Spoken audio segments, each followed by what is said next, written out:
Hey there, Hofstra fans. I'm Mark Weiner, and welcome to another edition of the WB Mason Coaches Report right here on GoHofstra.com. I'm joined by head coach Joe Mihalich of Hofstra Pride Men's Basketball. Coach, how are you?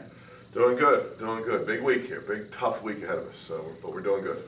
Big week last week for you guys, 2-0 as you beat William & Mary and Delaware, both on the road, the last big road trip of the season. First, let's go through that William & Mary game, 86-80. It was a big win after two losses before.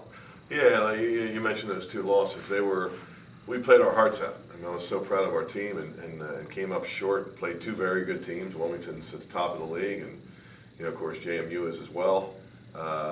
Two games that went down to the wire and came up short. And I think the average group of guys would have probably hung on to that a little too long and let it affect them for the next game. But our guys didn't do that. I think our guys were as tough as you can be and went down with a great spirit and a great attitude of William & Mary, which is a very, very difficult place to play.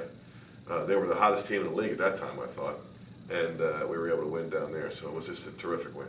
You go up north to Delaware. It was a game where you were down at the half, but ended up pulling out the win, and I think that, again, shows the toughness, the composure of your team this year. Yeah, winning teams find a way, and our kids did. They never believed for a second that they wouldn't win. There's a great spirit in that huddle. I was, as I was getting back into the huddle, there was one point when Rock was telling everybody, we're not losing this game. We're just not going to lose this game. And sure enough, they found a way.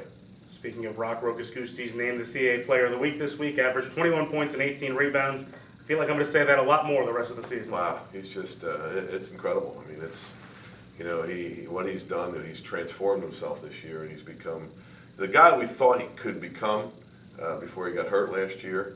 But he's an incredible rebounder. I mean, he's fourth in the country now, just overall. And I mean, here's a guy that tries to get 20 rebounds a game. Coaches want you to try to get 10. He tries to get 20. So he's a coach's dream. Somebody who maybe could have been a CAA Player of the Week as well as Wanye Green, maybe CoPlayer of the Week. I would have voted for that. Yeah. Also, two double-doubles, both points and assists. He keeps getting better as well, and I think he makes Gusti's better and vice versa. 24 assists and 4 turnovers in 2 games. That's pretty darn good. They're like Stockton and Malone. They really are good together. It just you put Wanye Green in a ball screen situation, he's pretty good. But we have a nice balance. It's hard to cheat on that because a lot of the reasons that they are able to have success is because the other three, you can't leave those other 3 guys alone either. I mean, what are you going to do? Leave Bernardi? Are you going to leave Denton Kuhn? Are you going to leave Amin Tanksley? So we have a nice balance about us. We're really fortunate that way. This week, as you mentioned before, another tough week. Towson and Northeastern both at home. It will be Autism Awareness Week throughout college basketball, so you're wearing the pin right now, trying to support that cause. But first, Towson, earlier in the season on January 2nd, you throttled them with a 30-point win, but I have to assume this time you expect a much closer game, one of the better defensive and rebounding teams in the conference.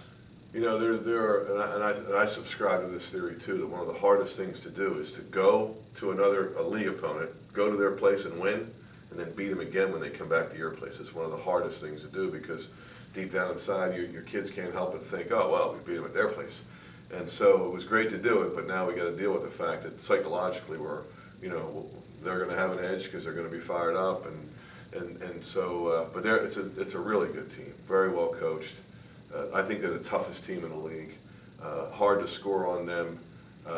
We got our work cut out for us, and they're playing very well. They just throttled William & Mary, and they beat William & Mary twice. So, I've said it, been saying it. I've been saying this. There's 7 teams that can win this league, and it's just that you can just throw a blanket over all 7. I don't even know how to rank them 1 through 7. There's 4 games left in the regular season until the conference tournament down in Baltimore. What do you still need to see from your team? What kind of kinks are you trying to work out before then? Yeah, there's always something to work on. I don't know how consistent we are. I didn't rebound the ball well the other day. So there's a lot of things we need to work on. I mean, it changes all the time. We just played 2 teams that play zone. Now we're going to play a team that plays man-to-man. So, we got to do some things here today and tomorrow in practice to get ready for that. So, there's a long list of things we got to get better at. The head coach of Hofstra Pride Men's Basketball, Joe Mihalich, thanks for the time. Thank you. Thanks, everybody. Come out and support the Pride Thursday at 7 p.m. against Towson, 2 o'clock on Sunday on the NBC Sports Network against Northeastern. I'm Mark Weiner. This has been the WB Mason Coaches Report right here on GoHofstra.com.